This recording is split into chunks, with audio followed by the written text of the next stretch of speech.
Bienvenue à toi dans cette 10e et dernière vidéo du sommet Devenir acteur de sa vie grâce à son activité. J'espère que toutes les vidéos précédentes t'ont plu, j'espère que ça t'a permis d'avoir des prises de conscience, des déclics, que ça t'a aussi offert des témoignages inspirants, une motivation à aller de l'avant pour redevenir acteur de ta vie à travers ton entreprise. Et aujourd'hui, je vais conclure du coup ce sommet avec une dernière vidéo sur un sujet qui me tient à cœur parce que c'est un sujet qui revient vraiment régulièrement à l'agence, notamment à travers les séances de coaching et les accompagnements que je propose aux entrepreneurs. Et donc, on va parler aujourd'hui du syndrome de l'imposteur et du manque de confiance en soi quand on est à son compte, quand on est justement, ou alors aussi en reconversion professionnelle, et puis qu'on a un petit peu ce sentiment de ne pas se sentir à la hauteur, qu'on a l'impression parfois qu'on va être démasqué, qu'on est un mauvais entrepreneur, qu'on va parfois même, j'entends souvent même des clients me dire mais j'ai l'impression d'arnaquer mes clients parce que je trouve que les prix que je pratique sont peut-être trop élevés par rapport à mon expérience, etc., etc. Quand on souffre du syndrome de l'imposteur, déjà, j'aimerais qu'on commence cette vidéo par reconnaître les signes où peut-être tu vas justement pouvoir t'identifier à cela pour te rendre compte si tu en souffres aujourd'hui ou pas et si ça a un impact dans ton activité.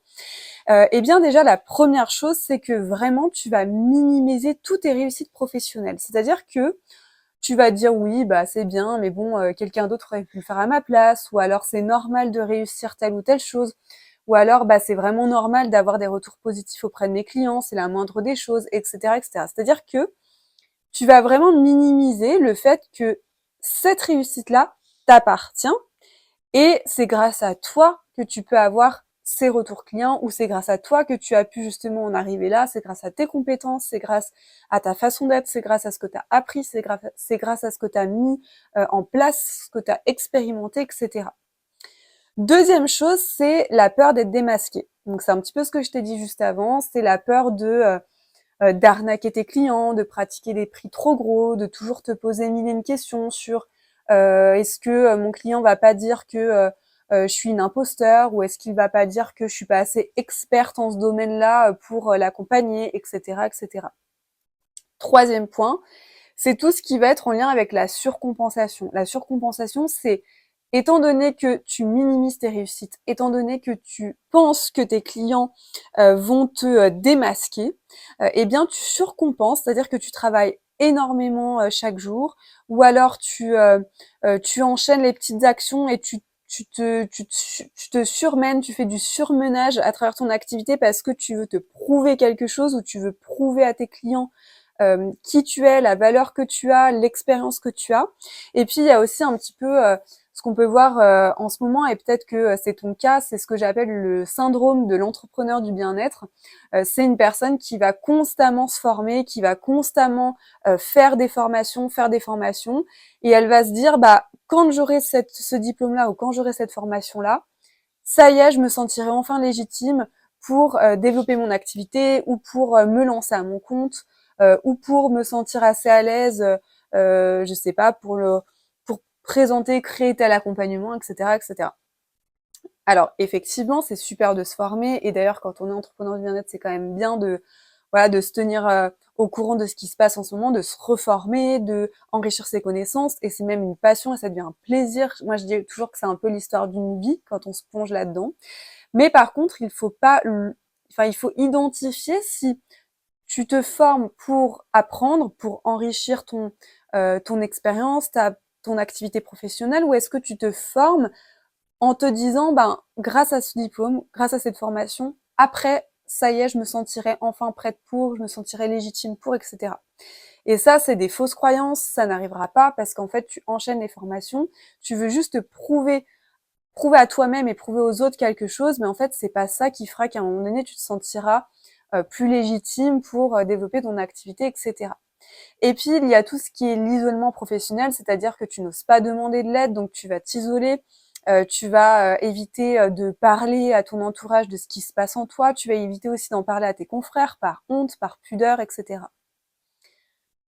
Pourquoi est-ce qu'aujourd'hui, les entrepreneurs sont quasiment, pas tous, mais de ce que je peux voir quand j'accompagne les entrepreneurs, quand ils développent leur activité, pourquoi est-ce qu'ils sont tous touchés par ce fameux syndrome?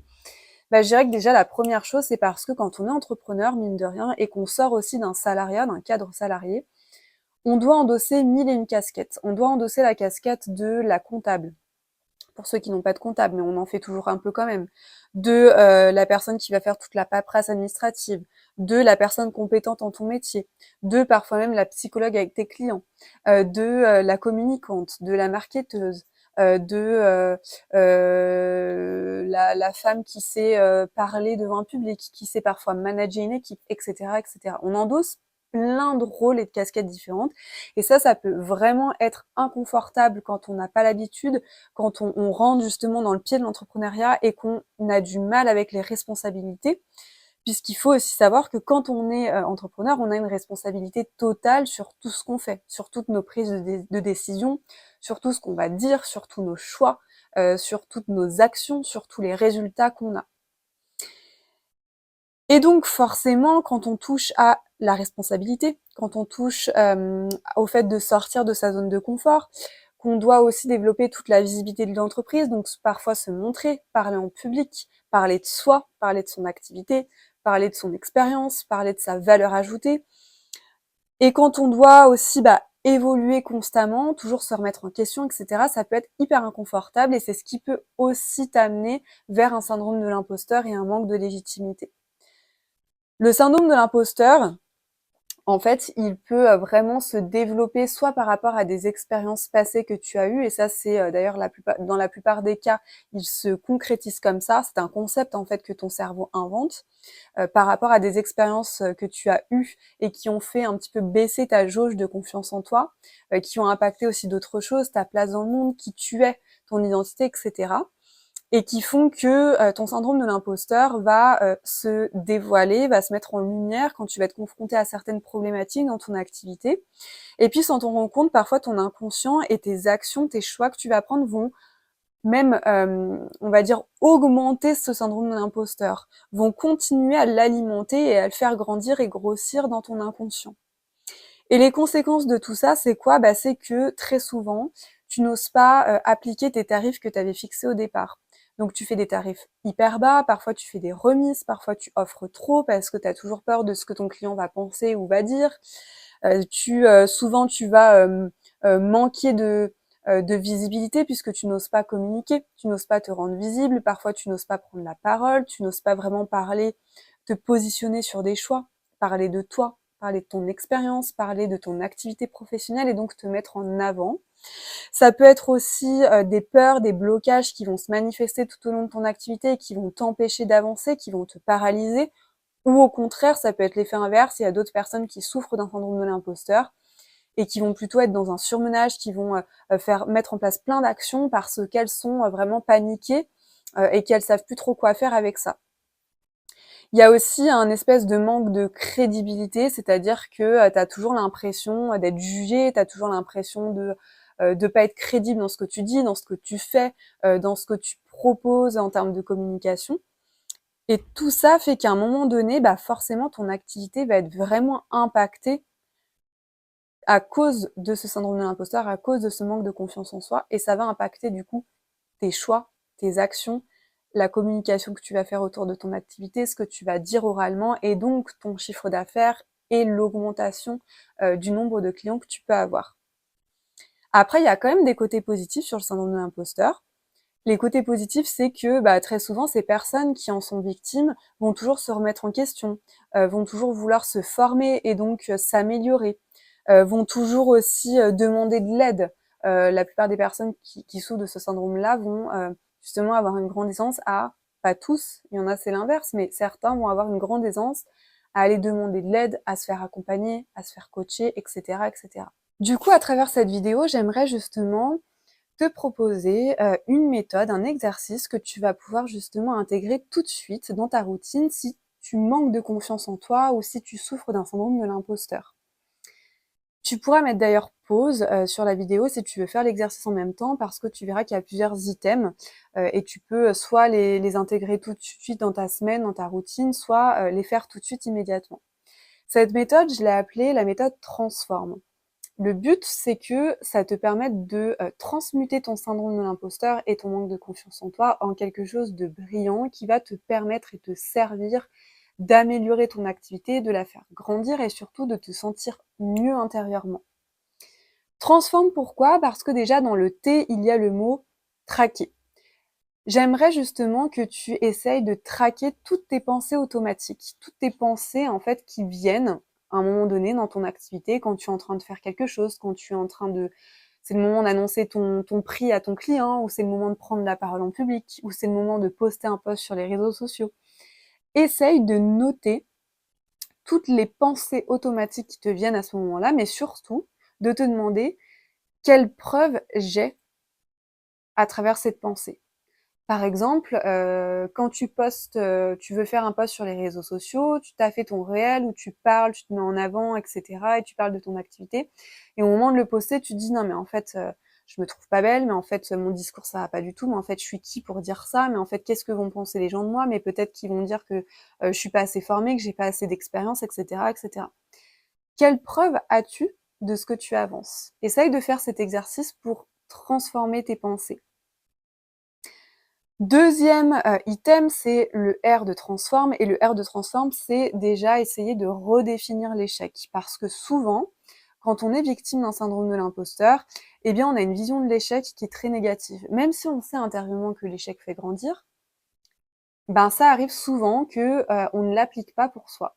C'est-à-dire que, par exemple, si dans tes expériences passées, tu as échoué et quelque chose t'a, entre guillemets, un peu traumatisé, c'est ancré en toi, je sais pas, parce que tu as fait une présentation, je dis n'importe quoi, mais tu as fait une présentation à l'oral et puis les personnes t'ont dit qu'en fait, ce que tu avançais, c'était pas crédible, c'était pas je sais pas, ta présentation n'était pas tip top et tu aurais pu faire mieux, etc., etc. Et ça, c'est un événement qui t'a traumatisé et qui aujourd'hui alimente encore ton syndrome de l'imposteur.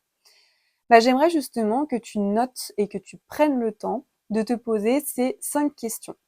La première, c'est qu'est-ce qui s'est mal passé? Essaye de renoter la circonstance. Et ça, tu peux l'appliquer à autant d'échecs que tu as vécu. Plus tu vas en noter, plus tu vas faire l'exercice, plus ce sera puissant et transformateur pour toi. Deuxième question, qu'est-ce que tu as appris à travers cet échec? Qu'est-ce que ça t'a appris? Troisième question, quelles sont les compétences que cela t'a permis de développer? Ça peut être, par exemple, bah, du coup, je me suis formée à Canva. Du coup, maintenant, je vérifie les informations que je mets dans mes diaporamas, etc., etc. Quatrième question, comment ça a préparé ta réussite professionnelle future, celle qui est venue juste après cet échec? Tu as forcément eu une réussite professionnelle juste après.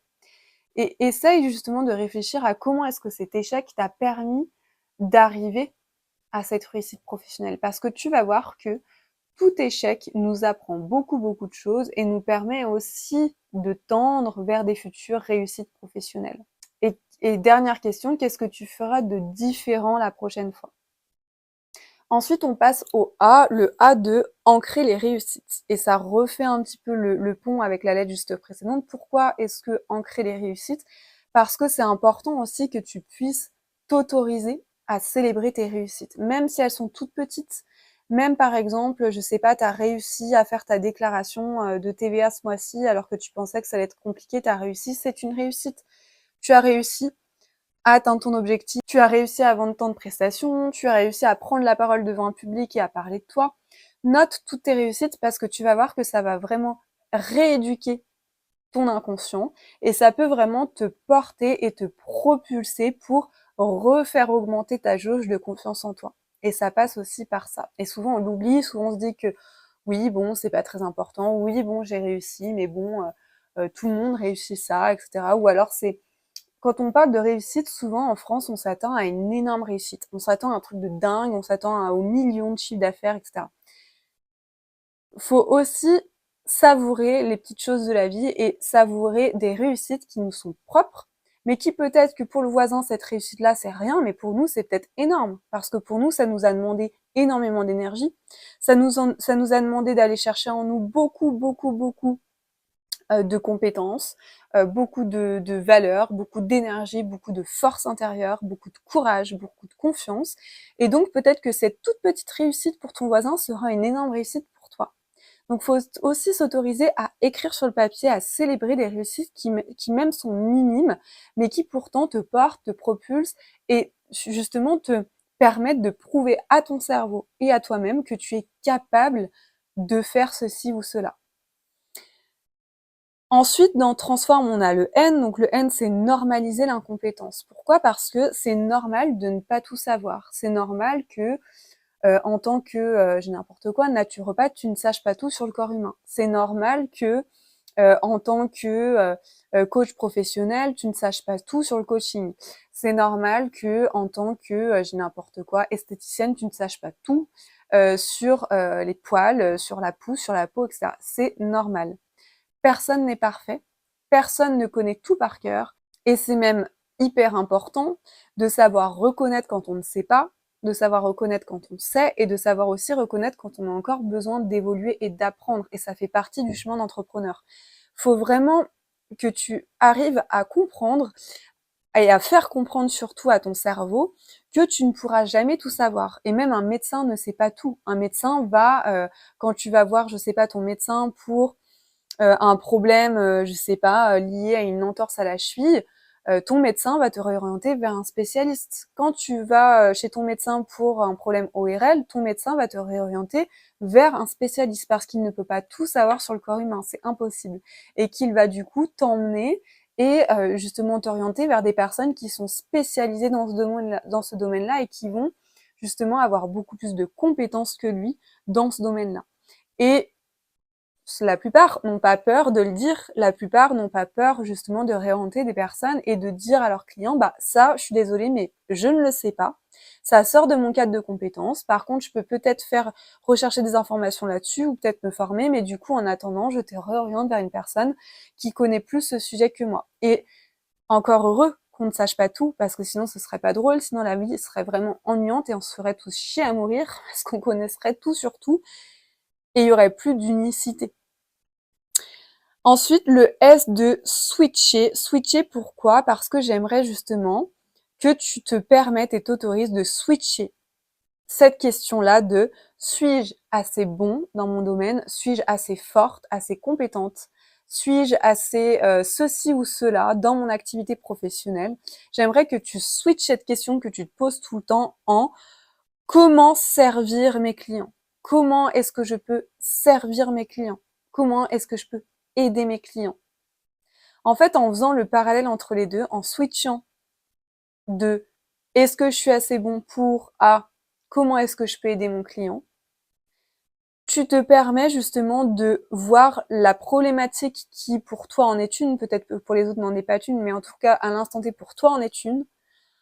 Ça te permet justement de switcher cette problématique en solution et de prendre de la hauteur sur la situation, de t'enlever en fait de ce blabla continuel que tu as dans la tête en disant oui mais j'ai pas encore assez fait de formation, oui mais j'ai pas encore fini ça, oui mais la naturopathe qui est en face de moi, elle a plus d'expérience que moi, tatati tatata.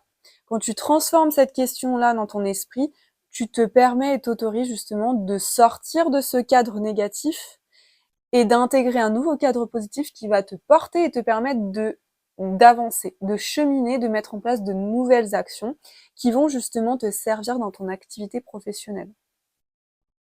Ensuite, on a le F de former un cercle de soutien. Pourquoi? Parce que quand on est victime d'un manque de confiance en soi, quand on souffre d'un manque de syndrome de l'imposteur, eh bien, le soutien de nos proches, de notre compagnon, de notre entourage, de nos amis, ça va dépendre de toi aussi, de ce que tu as envie comme soutien. Ça peut être aussi une coach, ça peut être, je sais pas, des clients, ça peut être des copains, peu importe, mais forme-toi un cercle de soutien. C'est-à-dire, ce sont des personnes qui vont te soutenir dans ton projet, qui vont justement te permettre de faire réaugmenter un petit peu ta jauge de confiance en toi quand tu en as besoin, qui vont te rassurer, qui vont te permettre de passer à l'action, de te sentir confiante et plus sereine, ou plus serein, pardon, dans ton activité professionnelle. Et ça, je vous en parlerai aussi un petit peu après, mais c'est vraiment important pour te permettre d'évoluer, d'avancer. Ensuite, on a le O de oser. Oser se positionner, oser se rendre visible, oser prendre la parole, oser parler de soi, oser parler de son activité.